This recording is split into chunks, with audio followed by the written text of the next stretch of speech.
Para sahabat saya yang tercinta, bukan proses pembelajaran kalau tidak ada evaluasinya. Karena Ikira ingin mengetahui apakah tujuan pembelajaran sudah tercapai. Apakah kompetensi yang kita ingin agar seluruh peserta didik kita bisa raih benar-benar telah dicapai oleh mereka. Oleh karena itu, maka ketika dulu kita masih belajar, ada yang namanya kuis, ujian, latihan, dan lain sebagainya. Ketika mahasiswa, kita mengenal dengan istilah ujian tengah semester dan ujian akhir semester. Dalam dunia modern sekarang, evaluasi terlihat atau termanifestasikan dalam berbagai jenis bentuk. Kalau kita model dulu kan ada yang namanya esai, ada yang namanya multiple choice, ya, ada yang namanya multiple choice dari yang sederhana, milih satu, atau ada beberapa jawaban yang benar.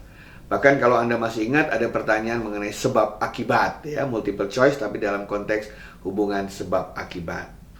Nah, dalam dunia modern sekarang ini banyak aplikasi yang menyediakan berbagai fitur untuk melakukan proses evaluasi. Ya, mungkin Anda, para guru-guru sekolah misalnya, terbiasa dengan Kahoot atau terbiasa juga dengan Mentimeter, atau mungkin juga Anda menggunakan Quizzes. Bahkan ada yang memanfaatkan tools seperti Google Form ya untuk melakukan evaluasi. Nah, hal-hal semacam ini harus dipahami oleh guru-guru abad ke-21. Ya, tujuannya adalah bukan menggunakan mana model yang paling tepat, tetapi bagaimana Anda menggunakan instrumen yang paling cocok. Karena Anda ingin tahu benar-benar apakah peserta didik benar-benar sudah meraih target pembelajaran yang sudah kita tetapkan. Nah, oleh karena itu, maka para guru-guru dan dosen abad ke-21 harus mengenal berbagai fitur, aplikasi yang tersedia untuk mengevaluasi peserta didiknya. Sekarang ada yang modelnya multiple choice dengan bank soal, ada yang modelnya pemetaan, bahkan yang dengan gamification juga banyak. Kalau Anda pernah nonton misalnya quiz-quiz Family 100 ya, atau Wheel of Fortune itu ya, itu semua sudah bisa dimimikkan dalam bentuk teks, termasuk Who Want to be a Billionaire gitu ya. Itu bisa dipakai dalam proses evaluasi pembelajaran.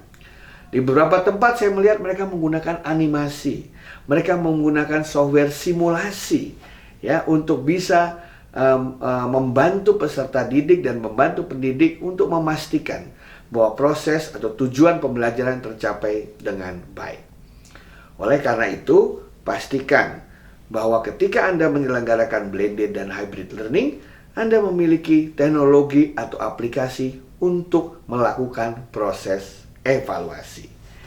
Dan zaman sekarang anak-anak itu senang evaluasi jika modelnya tidak menakutkan. Seperti kita dulu kalau mau dievaluasi itu kan rasanya kita ketakutan, cemas gitu, khawatir gitu ya. Tapi sekarang mestinya dengan pendekatan yang baik, evaluasi bisa dilakukan kapan saja. Tidak harus kalau UTS atau UAS tengah semester dan akhir semester. Tapi dengan teknologi sewaktu-waktu kita bisa lakukan. Dan pendekatannya pun tidak menakutkan. Bisa menyenangkan, bisa fun. Ingat, tujuan evaluasi bukan untuk menghukum, bukan untuk menakut-nakuti, bukan untuk membuat cemas dan khawatir yang berlebihan. Tapi tujuannya adalah untuk memastikan bahwa tujuan pembelajaran benar-benar kita capai. Termasuk evaluasi formatif. Bagaimana kita bisa mengetahui, mendapatkan umpan balik atau feedback dari peserta didik. Agar dari hari ke hari kita selalu bisa memutakhirkan dan merevisi proses pembelajaran kita, model pembelajaran kita, pendekatan pembelajaran yang dipergunakan, bahan pembelajaran yang dipilih bisa selalu kita sempurnakan dari hari ke hari. Oleh karena itu, pastikan Anda memiliki aplikasi, teknologi, cara, model yang efektif untuk melakukan proses evaluasi dalam ekosistem hybrid dan blended learning.